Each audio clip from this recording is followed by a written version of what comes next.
Qədir Xumbarı, yəni Allah demək istəyir ki, mən sizi çox şəxsiyyətli yaratmışam, mən sizi çox izzətli yaratmışam, çox hörmətli yaratmışam. Sizə hörmət etməyən, sizin malınıza, canınıza, ailənizə, evladınıza, uşağınıza, torpağınıza, məntəqənizə hörmət etməyən heç kəsi sizin başınızda hakim eləməmişəm.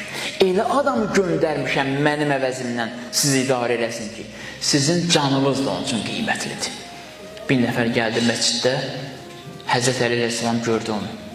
Baxın, dedi Həzrət Əli Əleyhisselam ki, neçə gün idi, yox idin, xəstələnmişdin, narahat edin. Dedi ki, bəli ya Əli, hardan bildin xəstəyəm? Sözə baxın, gör kim təyin edib. Dedi, hardan bildin xəstəyəm, xəstələnmişdim, narahatam.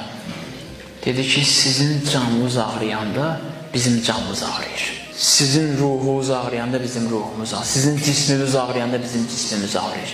Necə bilməyim, sənin canınla mənim canımın o qədər əlaqəsi var. Bilirdim ki, sənin canın ağrıyır deyə mənim də canım ağrıyır. Biz başımızı ağrıdırıq ki, sizin başınız ağrımasın.